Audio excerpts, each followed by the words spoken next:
Pink Fohawk is a crass, vulgar, violent, raunchy podcast that is meant for immature adult audiences only. Content warning is available in the description.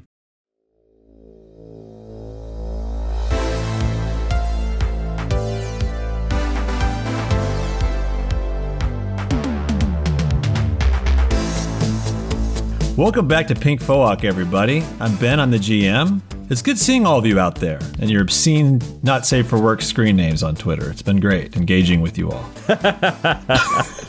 It's been a scary place on Twitter, by the way. Talk about a well of souls. I've been trying to keep things, updated on Instagram and stuff like that, but I am so fucking behind the curve. I just we should get a Twitter page going, and I was just like, how the fuck does Twitter work? I have been avoiding that hard. I figured it out. Ben's been wading through the dark waters of the internet and trying to figure out how to interact with all you youth out there. My wife was laughing at me because I kept asking her questions about how it worked. Because I didn't know how it worked. I was like, how do I don't want to look like an idiot. How do I click to respond to this person? I don't know how to use Twitter. I still don't, but there's a lot of tweets up there. I'm a total twit now. Oh, I didn't know that's what they called people who use Twitters. So let's go around and you guys have any shadow facts for us this week? Oh, your intros. Sorry, intros. Hey, Shadow Punks. I'm Dan. I play Tina Bone Meal, just a mountain of meaty troll muscle out here looking for a friend, cracking skulls and crushing balls. A mountain of meaty troll muscle. What did I say? Meaty. She's M-E-A-T. Why? She's also needy. She's a mountain of needy troll muscle. She is a mountain of meaty troll muscle. She needs so much. All right, well, I'm John Anderson, a former company man whose interests are money and more money. He's what you'd call a yuppie. He's basically a Patrick Bateman type character. He drives blacked out sedans. Stone cold professional. He's what I call a stone cold fucking professional. guy from Wall Street? Who is he's like a Gordon Gekko. Yeah, he's a scary man. He's a scary man. But underneath he's a teddy bear. It was a remake of Wall Street with Shia LaBeouf. Yeah, but he's not that Wall Street. Like, he's not that scary. Is he more Gordon Gekko or is he more Shia LaBeouf? He's more Gordon Gekko for sure. We're all up in the 80s refs. Yeah, we can't reference Shia LaBeouf. We'll get canceled. No, so. yeah. The now disgraced Shia LaBeouf. Canceled. Canceled. Good night, everybody. Good night. We turn that song back on as our outro, and we're out of here. By the way, Ben and I played Actual Cannibals Shia LaBeouf RPG game, and it was kind of a blast. It was actually pretty fun. I've got a shadow fact for you guys for Tina this week. So as we discussed in a previous episode, Tina moved to Seattle about 3 years ago from Portland. And so when she got here, she was on her own. She didn't know anybody. And what do you do when you get in a new city? You just peruse the interwebs for meetups. And so she started doing several different meetups. And she found one she really liked called Beyond the Wall, and she showed up and she was really into it. It turned out it was just like a flat earthers meetup, and she didn't realize that. She just thought that they were she'd been watching a lot of Ken Burns documentaries recently, and she was really into the History Channel, and she thought these guys were just a bunch of historical reenactors. She really got into it, and she started... She got on just a couple committees, and eventually she got voted in as the treasurer. She got in 2 months before she really figured out that they actually believed that the earth was flat. And then she got out. In this dystopian future, everything seems so foreign. It's really comforting to know there's still flat earthers in 2053. You know what? It's an idea that stuck. And there's a good reason for it. It's stuck for quite a long time. The sixth world is flat. The sixth world is flat. The sixth world is flat. That's awesome. A couple of shadow facts. This is a light shadow fact here. John likes to rock his 2 H&Ks, his machine guns, whenever he gets into a tight situation. And John has, again, in his very minimalist, brutalesque apartment, he's got a very nice hi-fi stereo setup. Not necessarily because he can fully understand the sound qualities of it, but more because it's a 6 status symbol. Absolutely. And somebody at Best Buy like had a real good day. Yes, and he listens to a lot of contemporary classics, and he's dubbed his H and K's. One of them's Hall, and the other one's Oats. That's incredible. Hall is for hauling ass out of a tight spot, and Oats is for giving that horse another gear. If you know what I mean. Wow, that's incredible. If someone's like, I love Hall & Oates, he's like, what are you talking about? Yeah, exactly. I want a Ben shadow fact.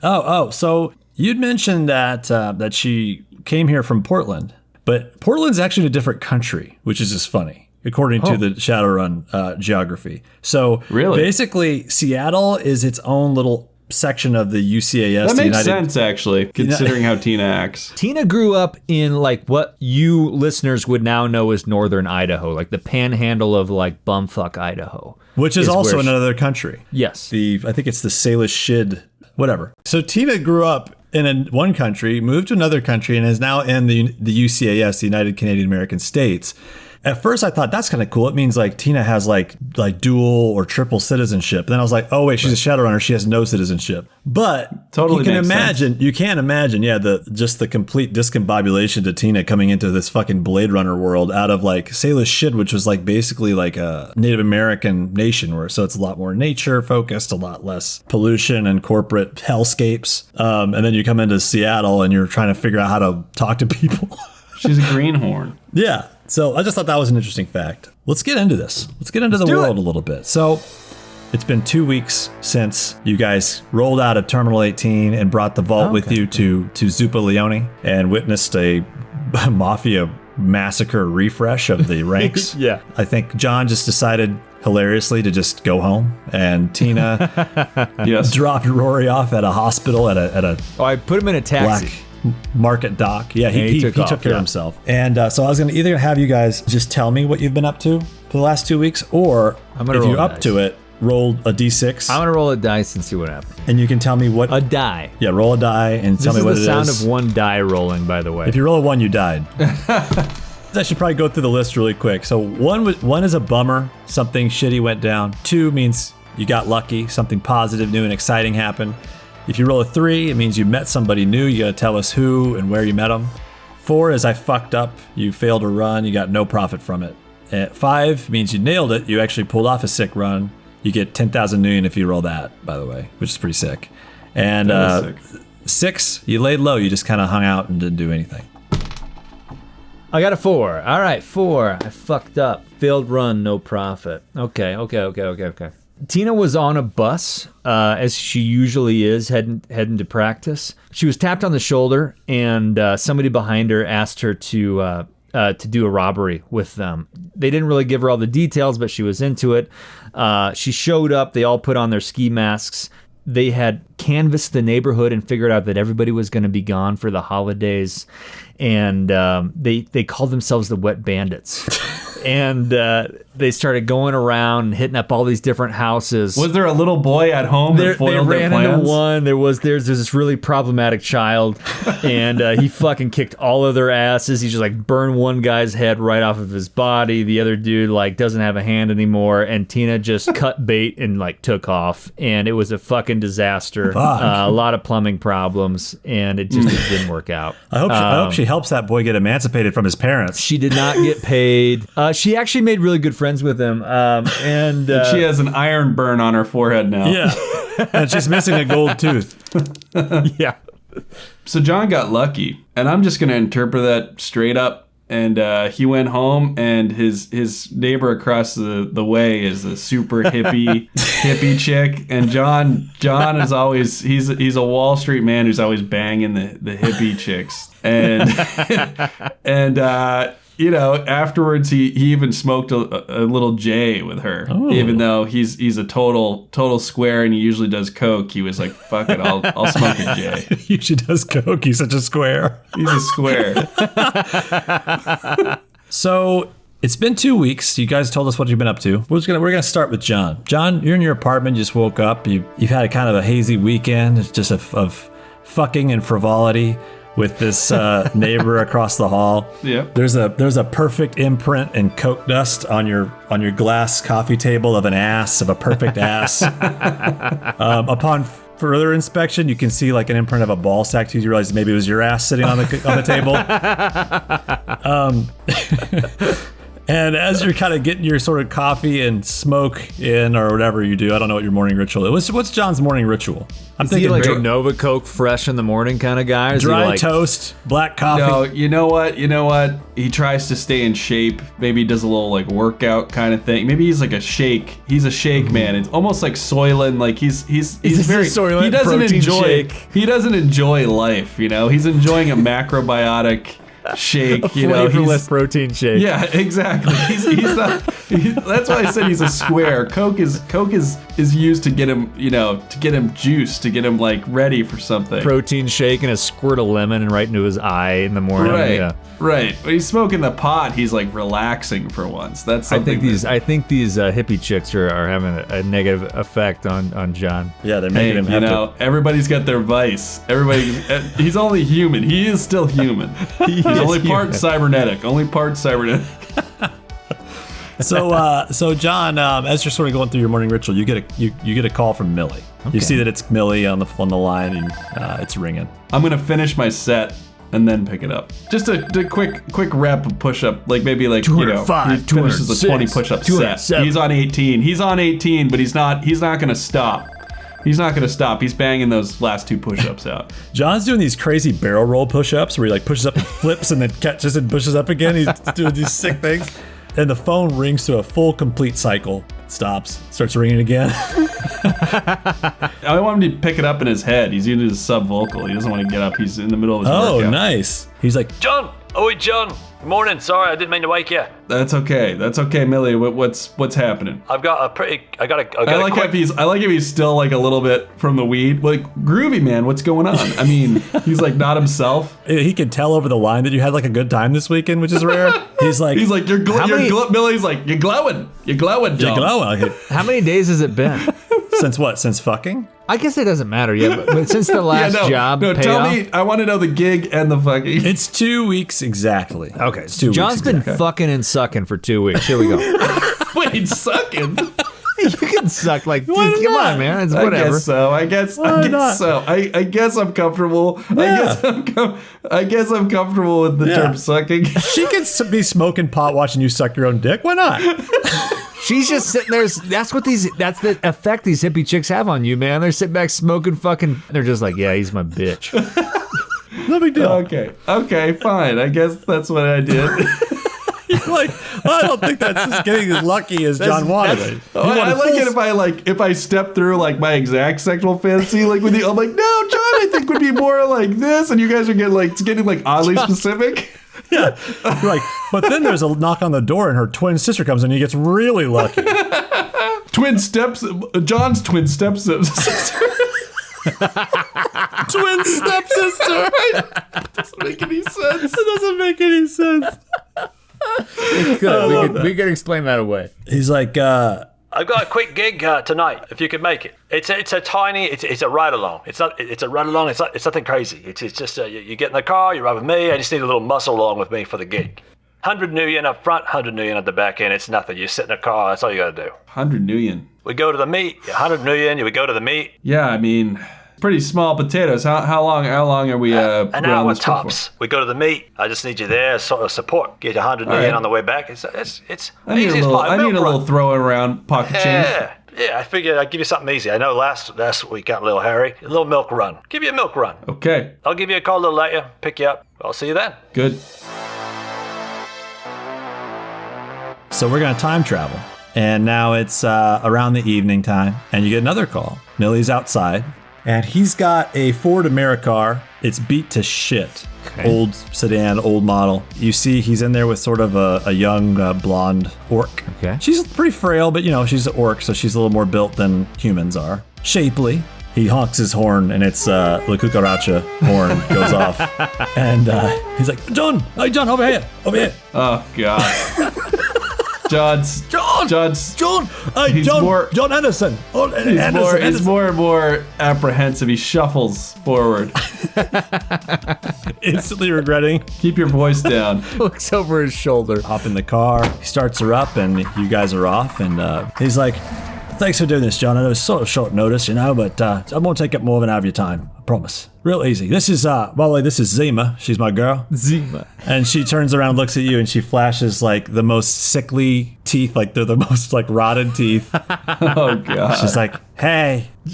Sucking down meth. You keep saying it's going to be easy. It makes me start feeling it's not going to be easy. I told you, he's a real fucking pro. He's just loosely driving all over the fucking road. He's crazy. Right now I'm picturing like the cab driver that like picks up Snake Plissken in Escape from New York right now. Exactly. This is just going to be a 3-hour episode of Collateral with Tom Cruise in the back seat. Right. How did it go, by the way, with Tina? You guys clicked? I'm trying to build a crew, you know what I mean? I'm just trying to see how you guys work together. Tina's solid. She's a bit of a hothead, but she knows how to move. She's a competent runner. She knows what she's doing. A little weird with the social interactions, right? A little off, right? Tina's ears are burning. Sure. Yeah. She makes some snap decisions. She's a good kid. She's working on it. She tries. Full disclosure, I knew her ex. Don't tell Tina this, but she reached out to me, told me to keep an eye on her. I just want John to be kind of like uninterested. Like, right. Yeah. The worst person to be divulging this stuff to. Yeah. No, she's apparently they were, it was real hard on Tina when they broke up. I love how Millie just keeps blathering. She means a lot to me. So I thought, not in that way, John. He's looking at them. You're not reacting at all, but he's like having this conversation. It literally is like, a cab driver experience. Like I'm just like, she's half my fucking age. I'm no creeper. And then Zemo looks back at you, and she's definitely half his age. And just rolls her eyes. And at that moment, you roll into the parking lot of a Ramada Inn. Can she please have like an even thicker like Cockney accent, like oh Millie, you like just like she's got like a Jersey. She's like Jersey, you fucking creep. You know you're fucking creep. You know you're fucking creep. You can't break. I can't break the Cockney. You fucking creep. Go ahead. Tell me how you're not a creep. You pull into this to the Ramada Inn parking lot. Oh no. You see a banner up top that says "Questions Only." Improv show tonight, 7 p.m. He pulls the clutch in. It's so loud, putting it in park like crank. he's like, all right, I hosed you. Yeah, we're going in here. And he's like, now listen. You're paying him 200 new yen for this whole night. Oh wait, so he's pulling the emergency brake, is what you're saying? Yeah. Sorry, as a car person. Oh, sorry. You put it in the park. You put it in the park, right? Oh, I thought. Well, you said clutch. I thought it was gonna be like one of those loud like emergency brake. Like it's been a while since I've driven a car. He gets out, and Zemo gets out. What kind of action are we going to be expecting here tonight, Millie? Let's just say, I just need you. Listen. I just need a fucking body with a pulse to sit next to me through this. All right. I don't expect anything out of you. You sit here from beginning to end, and Tina sees you there, and you get your other 100 new yen. And he goes, by the way, and he gives you your first 100 new yen right now. Wait a minute. Tina sees me. What the hell is this? It's Tina's show. She's got an improv show. She's with this fucking improv group called Questions Only, and they only talk in questions. I don't get it. It's a whole thespian thing. She has a show? She's a thespian? What the hell? Is anyone going to get shot here besides you, Millie? Because I'm getting pretty... I don't like the deception. It's just a fucking show. I'd rather be shot at than go to this. And he laughs and claps you on the back, and he's like, you and me both. And then he walks you in through the front doors. And as you come in, you walk through the lobby, and it's just a shithole. Flickering neon lights as you come in. There's fucking flies buzzing around and some kind of dead thing in the corner. Like, it's a shithole. It's a Ramada Inn. Yeah, trust me, I get it. Brought to you by Ramada Inn. The person behind the fucking 3-inch thick bulletproof glass at the front desk nods in the direction of the bar. There's 3 or 4 people in there, and they're watching an NBA game on the screen. They're watching the Sonics playing the New Jersey Nets. Oh, the Sonics are back. Nice. Man, there is hope for this future. It's the NBA Finals. The volume's up super loud, and this makeshift stage is off in the dark corner, maybe 6 or 7 completely empty fold-out chairs in front. And Millie kind of looks at the screen to see what the score is, and looks like they're doing well. I think it's over here. And he goes over and he sits down on one of these like metal fold-out chairs, and Zima sits down next to him. Okay. So now we're gonna cut to Tina, and it's behind just like a black, kind of see-through black cloth, like really thin cloth that they put up to put like a backstage, but you can totally see there's nobody in the seats except Millie, Zima, and John. And then there's two people in the back that are like laughing and talking. You can hear them perfectly, their conversation, and the NBA game on the screen. Oh my god! I'm getting the feeling too, like 100 Nuyen for Millie is actually a lot of money. Yeah, too. Like he really didn't want to go to this alone. He promised Tina. He promised her he'd bring 4 people. He'd bring 3 people. And as you're waiting there, Rory shows up. Oh, and. Oh, hey, and he waves, and he's trying to wave, but this his is like arms... This is John's nightmare. John's gonna be like pinching himself to see if he's still asleep. His full arms are bandaged and in casts, and he looks like C-3PO. His arms are wired to his shoulders, and he's like, "Oh, hey guys, hey!" He like awkwardly sits down in the chair on the other side of John. I think it's funny if he has to like scoot, even though there's only one row of people, he has to scoot past John to get like to the other side. Right. Well, it's just like, it's so awkward with his arms, like he can't. He's like trying to finagle his way through the chairs. So now we're back with Tina. Okay. Tina pulls back the curtain just a little bit on the edge, stage left, and she peeks out into the crowd, and she sees a completely empty set of fold-out chairs out in front of the stage. She sees the 4 people sitting over in the chairs, and she just like, her heart just like soars, loses her breath for a second, and she's like, oh.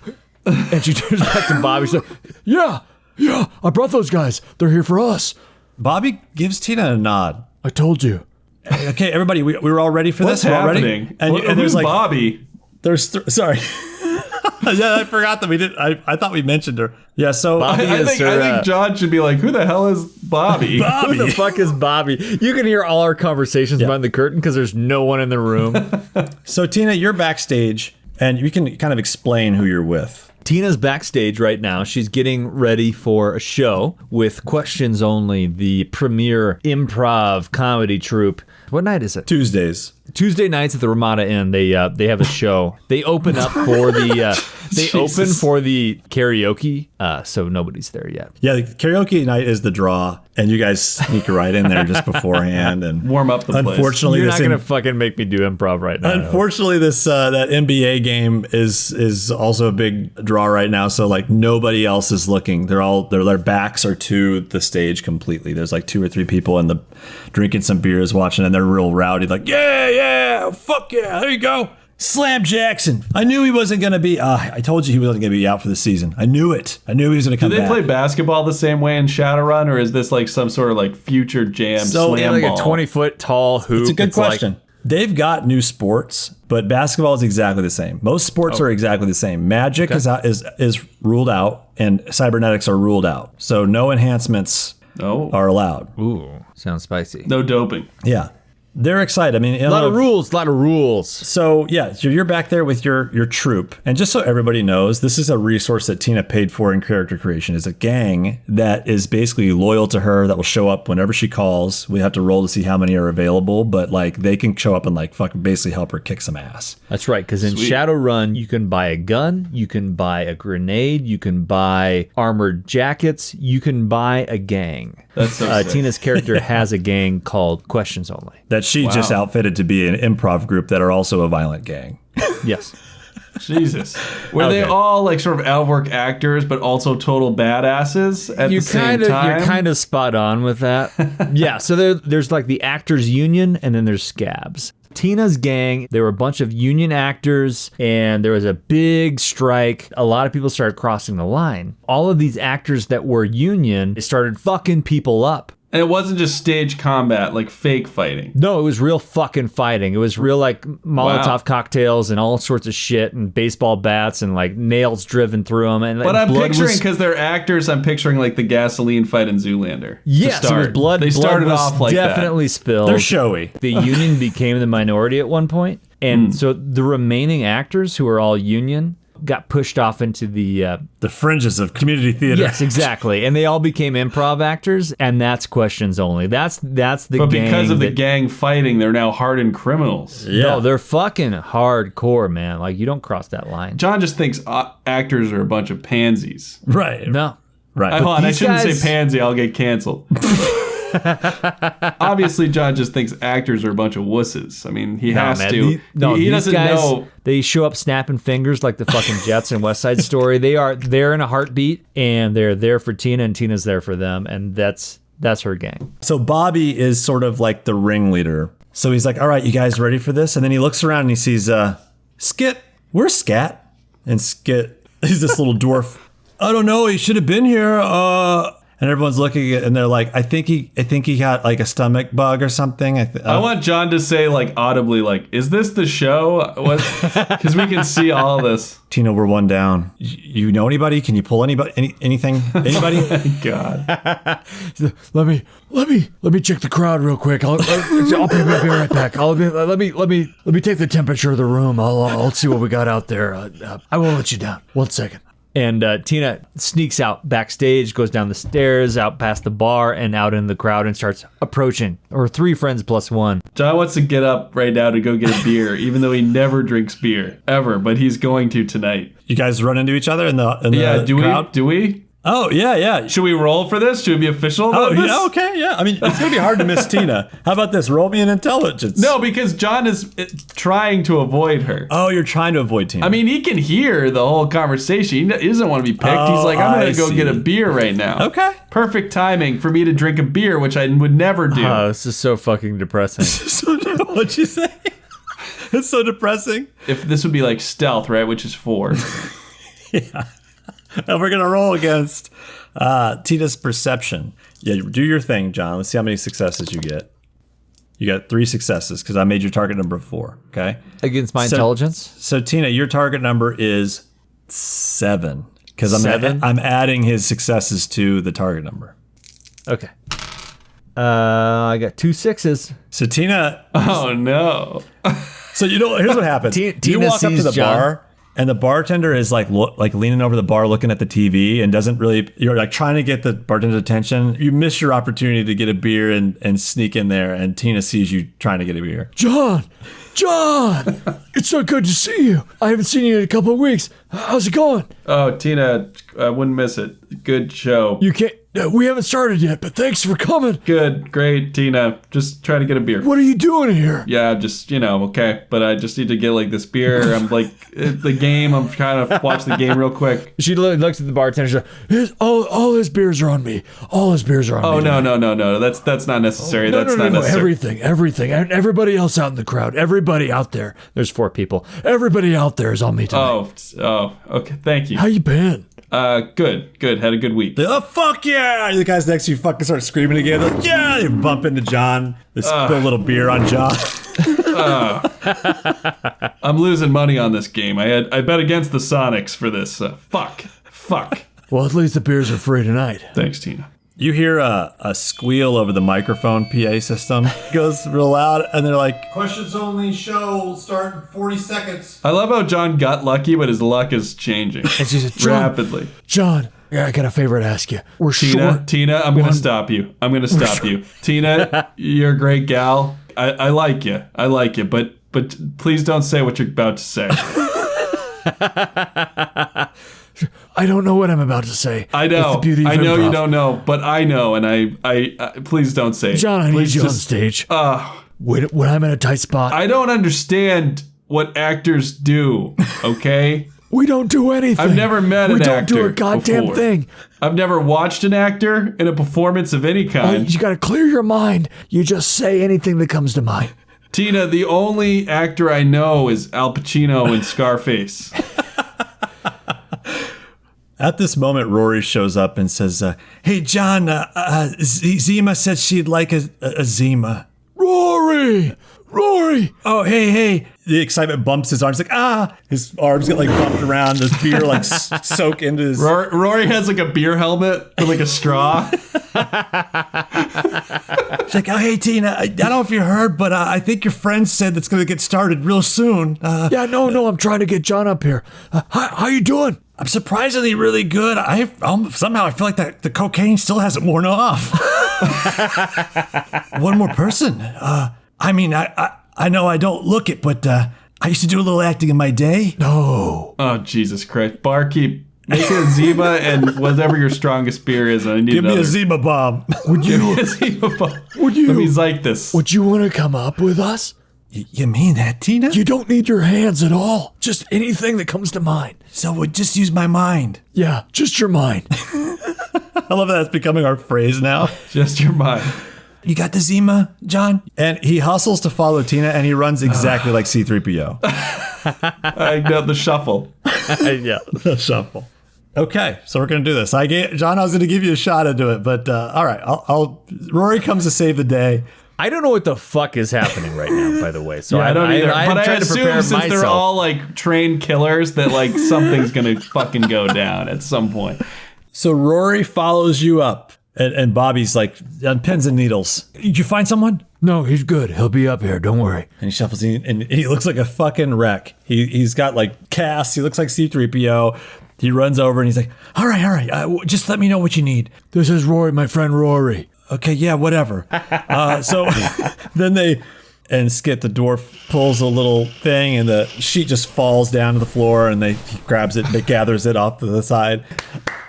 And then Bobby's like, thank you everybody for showing up.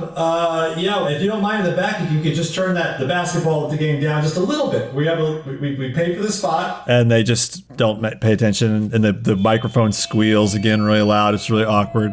We can just get started. Okay, so again, we are the questions only. So should we get started?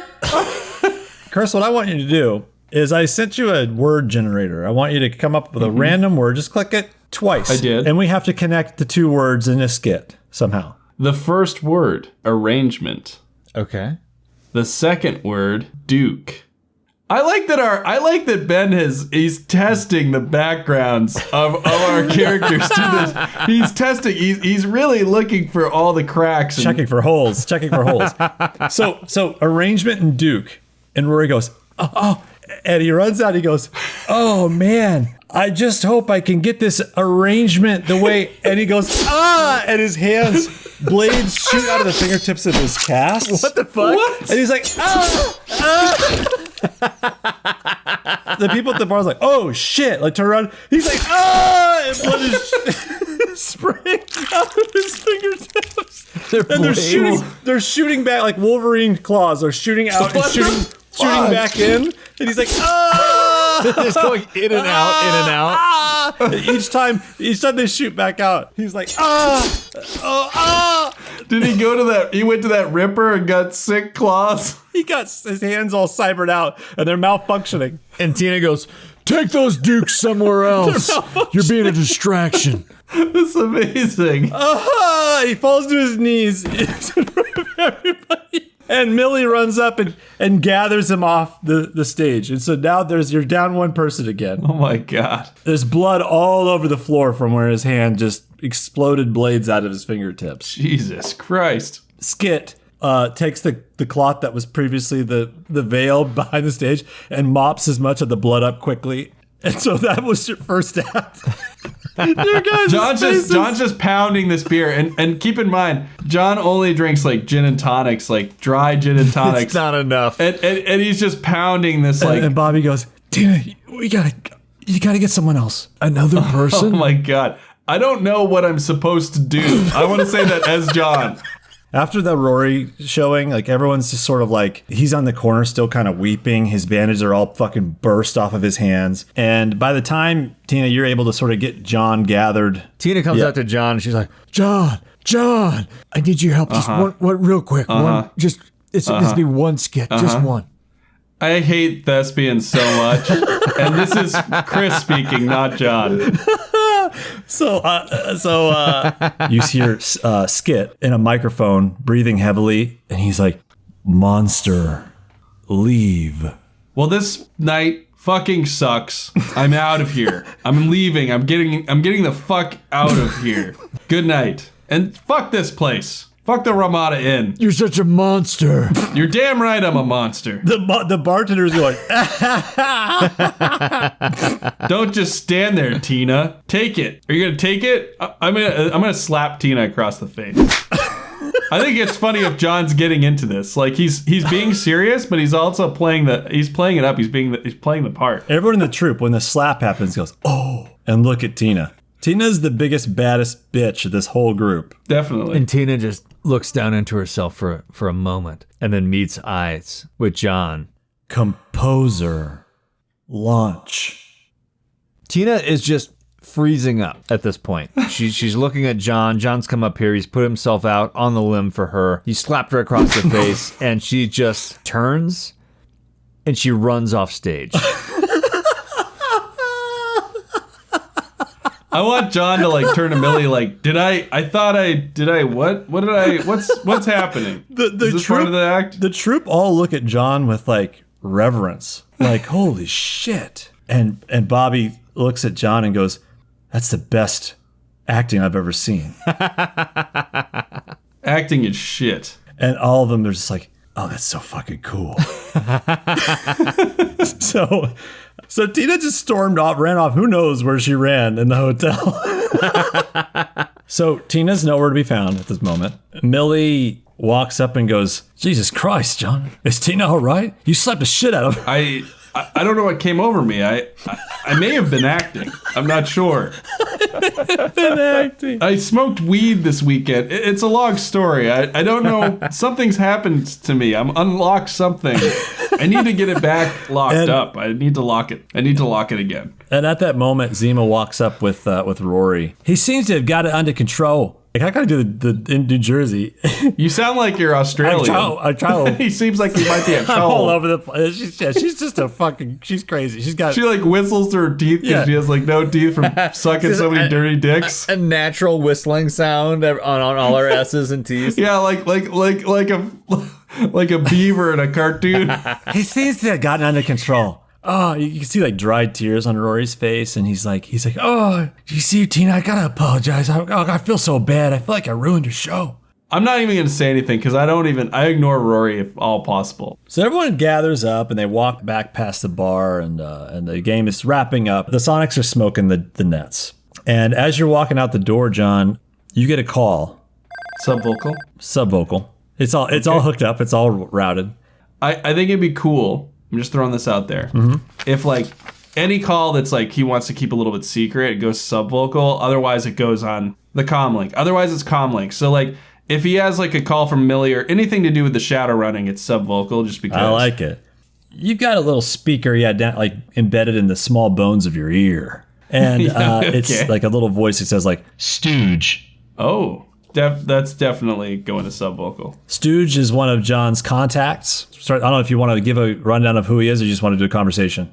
He's basically John's like one of his most trusted coworkers. I wouldn't say friend in the old days from working at the A Corps. Okay. John basically still keeps a connection with him because essentially the corpse, every once in a while, they need to do some sort of nefarious, underhanded deeds. For instance, like corporate espionage. They have their own people for that. Yep. But if they really, really want to wash their hands of something, they'll outsource to like a contractor. And so Stooge still is able to sort of like gives John like a little tip, trying to help him out as like a buddy. But neither John or Stooge completely trust each other. You can't have full trust. Like you're never sure like who's going to fuck you next. Like nor should you. So trust no one.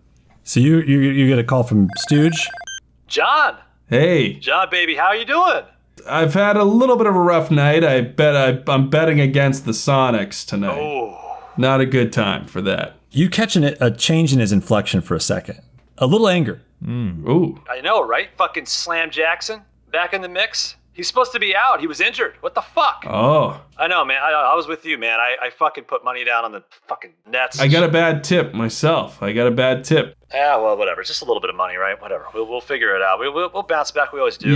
Yeah. Right. I think it's funny if John's like kind of lying because like This guy's still like in the money, and he's pretending to be rich. He's like, About that, I've got some work that I need your magic on. I don't know what you're up to. I know you're in Seattle. I'm actually... Is it tonight? It's not tonight, but if you're free, I'm in town, baby. We can meet up. I'm thinking you come by. We talk about some possible work. I'd love to. Let's do it. this guy, John, like, if this guy's got a job, like, there's money. Yeah, no, definitely. And I want to be anywhere but where I am at the moment currently. And, listen, I think this is going to require a little finesse, but I think it's going to require a little muscle. I've got some people for sure. Okay. I can handle this. He's like, I'll figure something out. I'll text you some details on where we can meet up.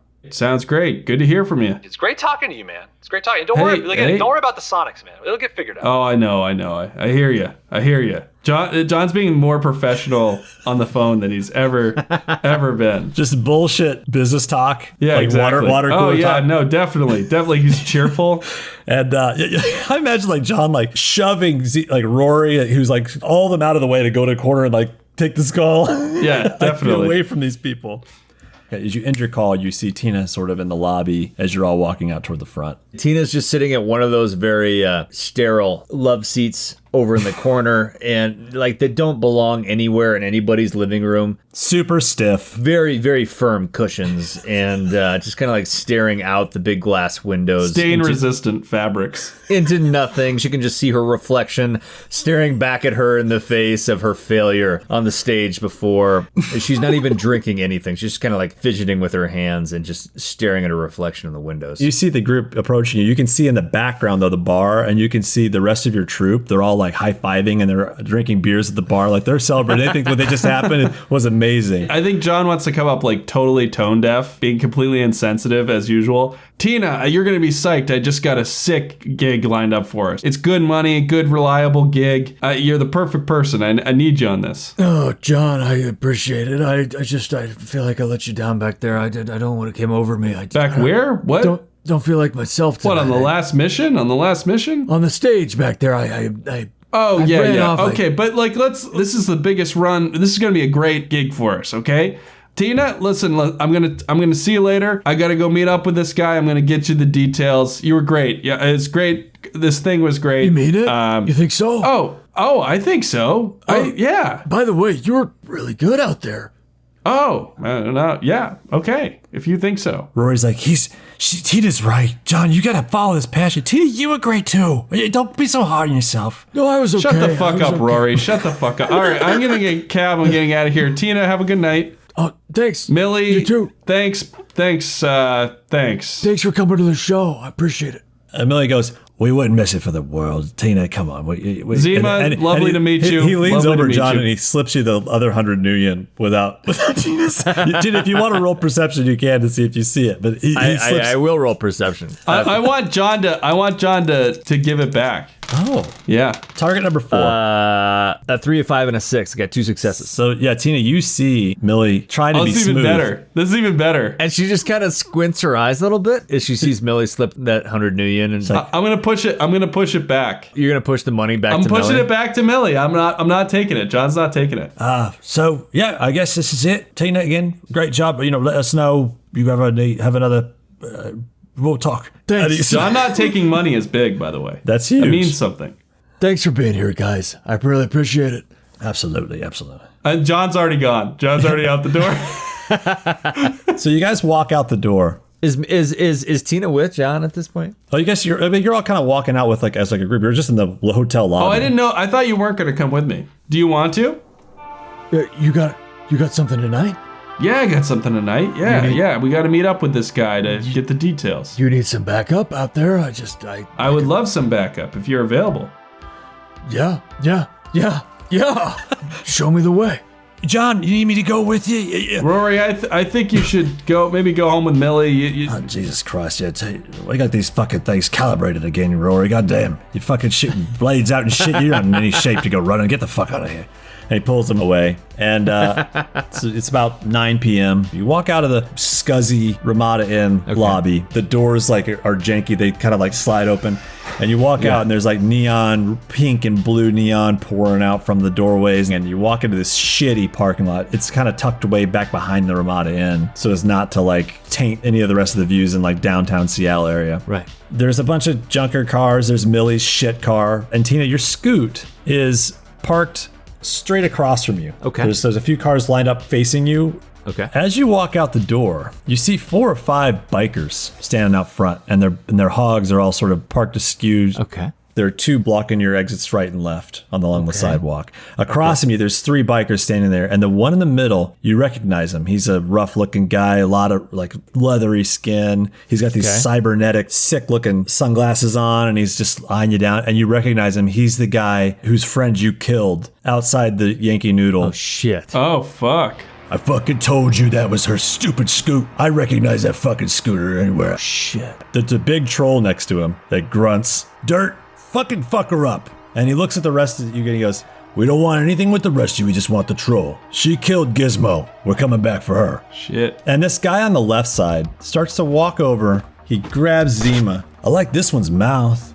Fuck. And he turns her head and he hooks a thumb in her mouth and he's like, "Oh yeah, that looks real nice." God. And you hear a fucking gunshot go off. Gunshot. A fucking gunshot shoots out of her mouth and hits this dude in the face with like a What? 22 bullet in the fucking cheek. Oh, shit. Is she like a fembot? The fucking mouth gun shoots him in the face and he stumbles away. And she fucking runs at him with a fucking switchblade. Oh my Oh, god. shit. Millie follows her. He's gonna try and take this guy down. Well, the action has started. Yippee-ki-yay. Dirt, this guy, this troll in front of you. Tina, I mean, you're big. You're 9.5 feet tall. This guy's got to be 10.5. Okay. He's big. He makes you, Little bit he's bigger. bigger than you. Yep. There's a shitty car right in front of you. He just stomps on top of it and starts walking over it at you. Okay, so Tina, she just feels a surge of energy go through her body. It's still weighing on her heavy that the stage performance did not go as well as planned. She disappointed some people, and her like Even in the heat of the moment. her bullshit meter is just fucking maxed out at this point. She's pissed at herself. She's pissed at the world.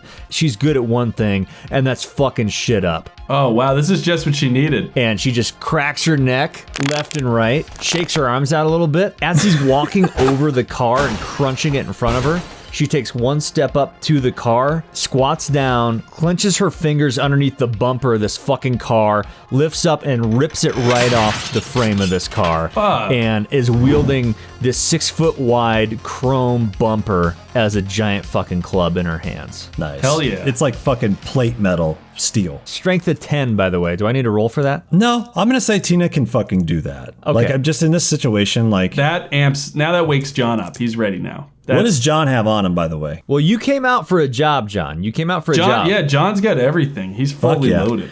Okay, so I'm going to make you guys now roll for initiative. I mean, I let you guys kind of do a couple quick actions. Obviously, Zima shot a dude with her mouth gun.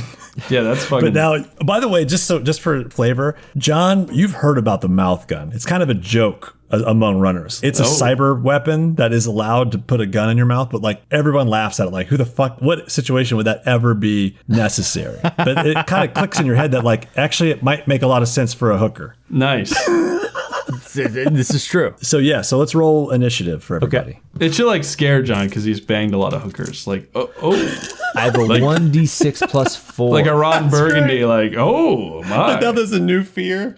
Yeah. A new fear for John. You get a 5 plus 4 is a 9. 9. Okay. Is my initiative 3d6? Yeah, dude. Initiative in Shadowrun is everyone starts with 1d6 plus their reaction. John, you have level 2 wired reflexes, which give you 2 extra d6 to add on top of that. You also get to add 2 to your reaction. So you have 3d6 plus 8, which is insane. You're always going to get like 2 turns yeah. in initiative, which is awesome.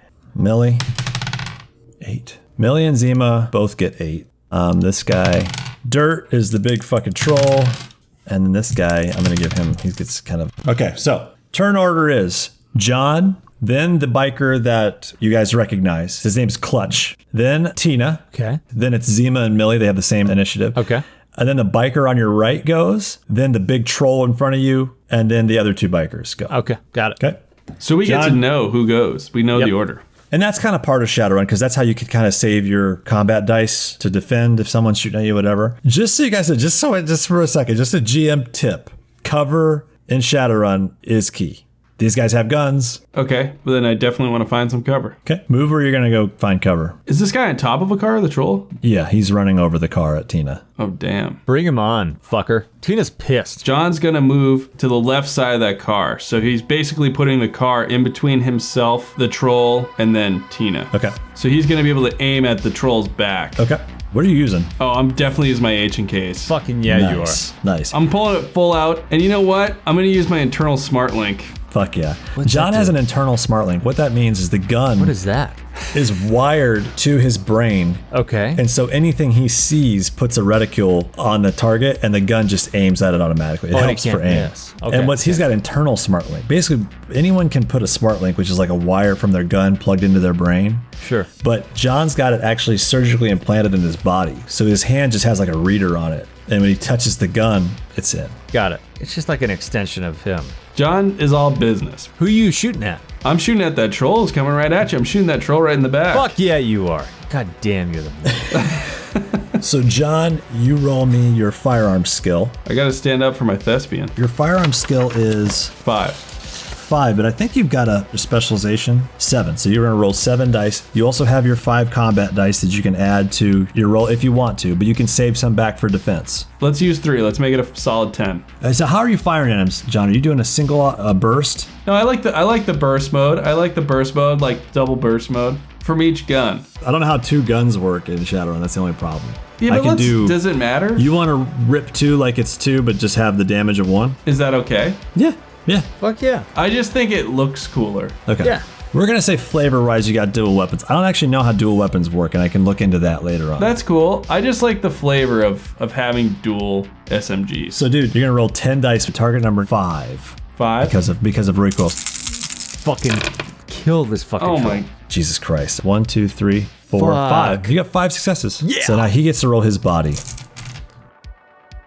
His body armor is 5, and your damage is Got it. 7M with the burst. So what that does, when you do a burst, it adds 3 to your recoil, which means it's 3 to your target number when you're rolling. But what it also does is it adds to his target number that he has to beat. That's more powerful. There's more bullets going at him. He rolled 10 dice, and his target number is 7 plus 3, which is 10 minus 5, because his body armor is 5. He rolled 2 successes. So that means John has 3 net successes, which means John stages up from 7M to 7 serious. You just did a serious wound to this guy. Tina's off to my right, and the troll's running straight at me, jumping up over the roof of the car, jumping down off the backside. John kind of does like a roll. I want him to do a roll, and then he slams up next to the side of the car with both of his like SMGs like up next to his head, and then he like gets out from the cover, like does like a quarter turn,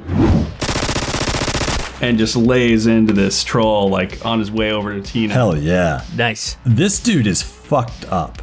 3 rounds just went straight through. He has all body armor on, but 3 of them just like went right through the seam between on the side of his rib cage. Went right through him. You can see Tina, he's like stumbling at you now. He's falling at me? Yeah. Next is Clutch. Clutch also has a machine gun. He has a submachine gun. John, He's a bad guy? Yeah. He's the main bad guy. And he's pretty good. He runs over to try to get cover as well. He's going to fire 3 rounds at John. Fuck. Clutch is on the back side of this car taking cover. John's on the left side of the car taking cover. The troll's stumbling over the car, Can and Tina's I on the like front. dive in front of John? Or is that like unacceptable? I don't think you'd be able to do it, just because these guys are way faster. Never mind. Okay, so Clutch is going to take a shot at John. Okay. Target number is 4, and his firing skill is John's taking a bullet for you. Fuck. 2 successes. So John, now you have to roll your body. How many body dice you got? My body dice. You want to know how many body dice? 4. I have 4 body dice. 4. Oh, that's pretty good. You got an armor jacket on. Ballistic 5. So that means power level of the gun is 10 because of the burst, minus 5 because of your armor. So you're rolling against a 5. And you have your 2 combat dice you can add to the roll. Let me use 1. Okay. 5 against 5. 2 successes. So you negate his shot, but he Heck gets yeah. a medium wound on you. All right, I'll take it. That's big. It's a big one because it's going to make you do -2 to everything that you're doing. Okay. He runs over to the backside of the car and leans over and he's got a perfect angle on you. And he just fires 3 rounds and they catch John like in the left shoulder and just spin him against the car.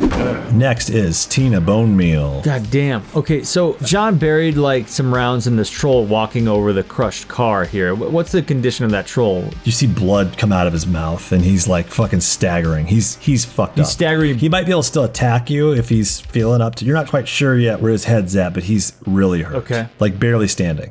She sees this troll standing on top of this car, staggering backwards with blood coming out of his mouth, and she's just like, fuck yeah. And then she saw this guy rip off 3 shots at John, and her heart just fucking cracked in half. And she went into rage mode.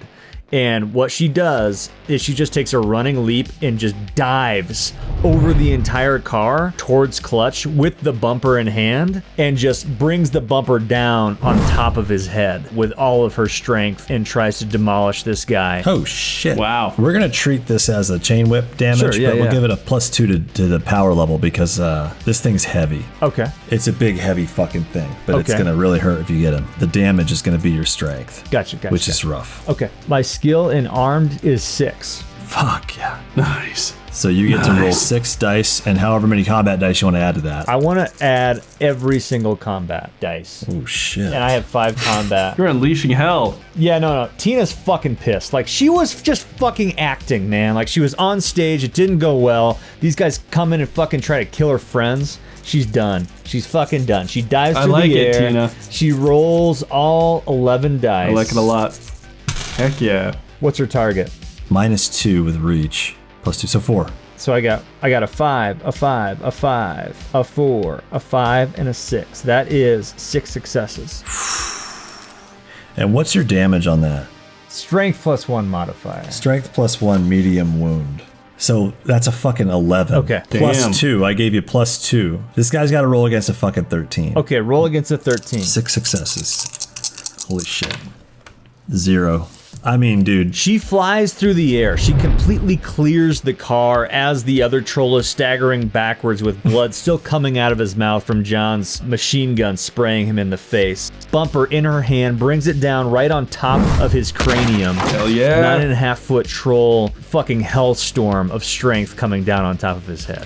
His head looks like when you try to make a snowball and you push too hard and it just goes from a sphere to almost like a somehow the middle just disappears and it just smashes down. Nice. His head just fucking collapses into itself, into his neck, into his fucking chest cavity, like down. It just smashes his head straight, turtled him.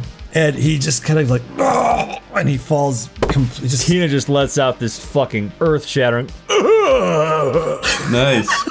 War cry. So that dude is fucking dead, dude. Tina Bone Meal, man, coming in hot. I kind of want to like give Tina like a coughing like chest pat. Little like, blood coming out. Little pound on the corner of chest, his like mouth. little war Yeah. cry to you. Tina just flashes a look over her shoulder and just sheer animal mode and just like squints her eyes a little bit, Clint Eastwood Nice. style. She's not done fucking people up. Nice. Now it's Zima and Millie's turn. Zima pulls out her fucking switchblade. At the same time, Millie grabs this guy. They almost like double team him. He just grabs this guy, pulls him forward, and she just stabs him in the neck with her fucking knife. Heck yeah. I'm not even gonna roll for it because, I mean, there's 2 against 1. They take this guy down. They've seen some action. Slice You know and what I mean? dice. He's been shot in the face. He's like staggering back. Plus, Millie's a big character. Like, you don't want him to just be Millie. like... I never described Millie, by the way. You guys met him for the first time in person. He's a 50-year-old orc. That's all I know. He's a 50-year-old grizzled orc with scars all over his fucking face. He's got tattoos of blue dragons all around his neck. This dude looks like he was in a go gang or a biker gang or something. He's rough looking. He's like a 70s punk rocker. Exactly. He's trying to dress a little bit more impressive because he made a little money off that last run for you guys. He's got a little bolo tie and a little outfit on. He's got, in like a Goodwill suit. He still looks like bear in a tutu. He looks completely out of place in it. Nice. As this is happening, this biker on the right is running in to try to get up behind you, Tina. I hope this guy fucking melees me, which means I get to fucking fight him back. He does. Oh, He's got like a yeah. baseball bat with a nail driven through it, like a 9-inch nail driven through the front. There's Not a couple even of to them break sticking her out. flesh. Sick Trent Reznor ref. Yeah, dude. And he's going to try to attack Tina. He's got a armed combat of 4, and he's got threat dice 2, so 6 dice. His target number is going to be 5 because Tina's reach is 1. Ooh, he just got 4 successes. Okay. Yikes. So Tina, you basically do an armed combat against him. Yeah, Okay. you have that fucking bumper still. I do have the bumper in my hands. You're basically both fighting each other. So Do you I get all my combat dice back for this or no? You don't. Armed combat is 6. 6 dice. Target number is going to be 4. It would be -2, but I'm adding +2 because of the bumper. She's got 6 dice coming at you. 1, 6. What's your impact armor? I got a ballistic rating on my jacket. Oh, I3. So 3. Okay. So now he's got to roll a 9. His impact armor is 1, so your target number was actually 5. I just pictured like Ben over there with like an abacus and like Dude, it's just nuts. scrolling it down with like the dice. Like everything's just like it's completely old school. So he's actually only got 1 success because you got 1 success and he got 2. Okay. He swings this thing, it does a moderate wound to you. The nail just like, he swings it, you start to swing your bumper, but you're just not fast enough. And he kind of lowers his swing and hits you like right in the fucking calf. It's going to be a stun wound. The nail didn't go in your leg. Just sweeped and like her leg just kind of got sweeped out from underneath her. Right behind the knee. Yeah. Right in the back of the knee. Caught her off guard. Fuck. It is now Dirt's turn. He is fucked up. He's stumbling. He keeps kind of fucking moving forward. He's actually going to fall to the ground and miss a turn. Good. Glad John's effort wasn't in vain. There's one other biker. He just watched 3 bullets go into a troll and looks like he killed him. He just saw his boss get his head fucking pancaked by a bumper. 1 hit, pancake. Yeah, and then a troll just took a bat to the knee and it's still standing. The other friend is getting fucking stabbed like a million times by a fucking hooker back of the corner. Plus he got shot with a gun in the mouth. This is going south for them. Yeah. You guys are like in the combat, you guys have completely tuned everything out, but all of a sudden you hear the wails of Rory and the blades have come back out of his hands. No way. Yes. He's like just kind of looking around and he just starts to run at this dude. Fuck yeah. He's screaming like a banshee. He runs at this dude and tries to stab him with his fucking hand razors. Oh my God. I'm basically gonna give this guy a reaction roll because he's done. He doesn't want to be here anymore. He's done with this shit. And now he sees this guy with bloody stumps running at him with blades sticking out of him. He wants to get the fuck out of here. So I'm gonna give him a chance to run away from Rory, He's basically. totally gonna be like screaming, like just like and sobbing. Roy's just gonna turn this guy into fucking sushi. He fails. This guy failed to get away. Oh, okay. So Rory's going to stab this dude. Rory's strength is 2. Because again, he's an underdeveloped little waif of a man. Fucking 2 6s. Come on, baby. He gets 1 success. All right. This guy's gonna roll his body, which is 4, against a 4. 1 success. So Rory gets this guy right across the face. Fuck yeah. And you just see the guy's like, he's just in shock as this 5 claws just rend his face into ribbons of flesh. Can I say that John even is like proud of Rory for a second? Like he can't tell if Roy did it on accident or not, but it was a success. Yeah, he's quietly celebrating. There's like hot, angry tears in Rory's eyes as he's like, hey, fucking piece of shit. And he swipes it and catches this guy and strips fucking half his face off. And the guy just like stumbles back and just runs. Hell yeah. Nice. Get that fucker out of here. The guy that hit Tina with a bat is still up. And then there's the troll. I want to do something to that troll, by the way. So it is John's turn again. I'm going right up to that troll and I'm gonna try and like step right on the back of basically the back of his knee to try to get him to sort of drop 1 knee to the ground. And I want to put my gun right up next to his temple, just one of my SMGs. And I'm pulling the trigger. John's all business, it's not personal, but he's taking him down. He's not going to be able to fight you on that. He's down on the ground prone on his stomach. And I think he just kind of looks up and just goes, please, don't kill me. Please. Thank you.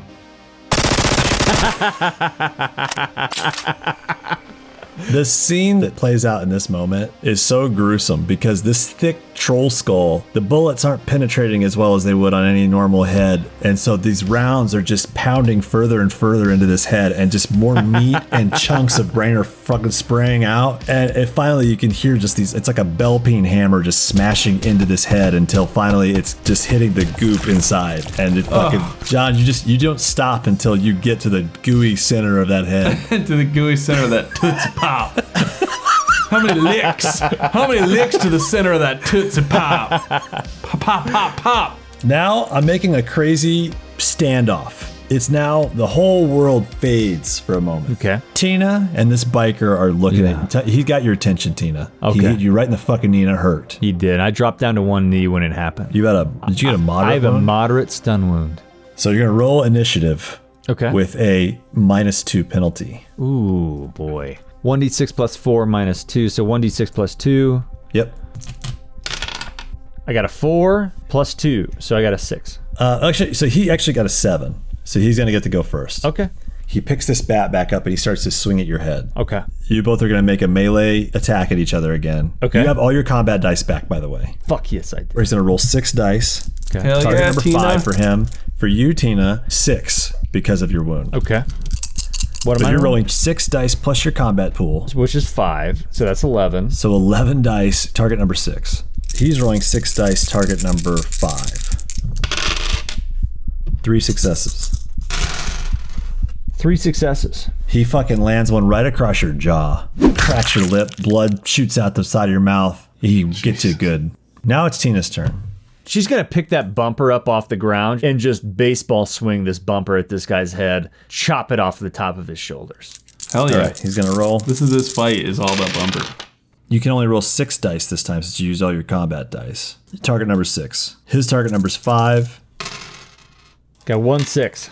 He got no successes. Fuck yes. Hell yeah. This fucking bump. You tell me what happens. Tell me what happens. Tina just slogs up onto both feet. She scrapes that bumper up off the ground again. She just looks this guy square in the eyes and takes one Babe Ruth grand slam swing and just cleans his head off his shoulders. It doesn't completely rip his head off the shoulders because that's unrealistic. But what it does is like completely severs his spine and about 80% of the flesh that holds his head onto his torso, and the whole head just flaps to the side and crunches as his body just goes limp, but stands for about 1.5 seconds and then just kind of sulks down to the ground. He like slinkies off. You're like holding like a fucking like Tiger Woods stance. Yes, like you just did a perfect swing Absolutely. on this guy. Yeah. John wants to do something uncharacteristic. He wants to like fire a couple rounds cowboy style, like into the air, just to like let off some steam. For any remaining gangers who might be waiting in the wings, Yeah. just to scare them off. This all took place in like 20 seconds, by the way. And Tina, your whole crew comes running out the front door. They're like, what the fuck? What the fuck? Tina, you okay? You need help? What's going on? And they fucking pull out like saps and fucking size. A couple of them pull like these crazy size out. They get these crazy stances. They're like ready to fuck with some people. John's gonna be like, maybe I am a thespian. He thinks that like all thespians are just like badass killers, trained killers. Maybe I want to be. Maybe I want to be. He's thinking about it. Rory's trying to like poke the razors back into his fingers. He's like trying to figure out how they work. He doesn't know how they work yet. They're like firing off of weird nerves that he can't control right now. And Tina turns to her gang and just says, No, I think we got it covered, guys. Thanks for the backup. That's awesome. As you're talking, the guy whose head got the head severed, there's this blood spraying out of his neck, like toward the building, like coating the fucking neon. The light just starts to turn red, like Evil Dead 2 style. Like the whole lighting of the place starts to turn red as this guy. and she turns to John and she says, Now about that contact. Where are we headed? So I think we need to make a pit stop at John's. I think this is the Is first John time. going to invite Tina out? Hey, you saved me twice tonight. Thanks for that. Feelings mutual, Tina. I picked you for a reason for this next mission. Let's get you cleaned up first. We got to stop by my apartment. You show me the way. Let's ride. Tina just lumbers over to her scoot and just like pushes the little go button and just kind of revs up with that little electric engine whir. And she sits down on top of it, and all of the suspension on her tiny little scooter wanes underneath her 550-pound frame as she slowly backs it up out into the parking lot and just kind of looks over at John and Revs it? John's going to take Clutch's bike. He's going to pick the keys off of Clutch's dead body because he's pissed at him. He's going to take his bike. Oh, sick. These bikes are nice, too. They, like, take care of these fucking things. They're real, like, their pride and joy. These bikes are nice hogs. Nice fat hogs. Tina just says, I'll follow you. Rory gets up on one of these babies and rips it, too, because he's just sick at it. And he's like, great job again tonight, Tina. John, great debut. I mean, it was really beautiful stuff, you know. Good to work with you again, Rory. Glad you got those piggies fixed up. Tina, I feel like I don't understand, but there's a really method, like sort of like a Joaquin Phoenix thing you were doing there that I don't really quite understand, but I thought it was really, really well done. I'm not exactly sure who that is, but I'm going to take your word for it. Rory, you're not coming with us.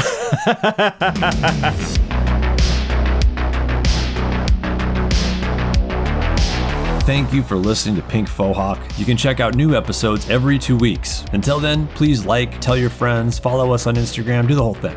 Thanks again for giving us your time. It's the most precious commodity any person has. Pink Fohawk theme created by Collin Ruffino. You can find links to his website in the description below, along with credits for other songs used in this episode. Thank you for listening. We'll see you next time. You know, I was trying to find, remember the emergency Hall & Notes number I sent you, Dan? Yes. It's no longer, it doesn't work anymore. No way. It's down. gone? It went down, but it used to be a number. I got it on speed dial on my phone too. It used to be a 1-800 number you could dial. Now, hold on. And it would give you an emergency Hall & Notes hotline. And That's pretty awesome. I don't believe you, Ben. Mobile 719-266-2837. When was that in existence? a few years ago. Note, your emergency Hall & Notes helpline. Dude, it's still Hear up. one-on-one. That's Please amazing. Press 1 to hear Rich Girl. I want to hear Rich Press Girl. 2 It's still to up. hear Man-Eater. Please press 3 to hear Privatize.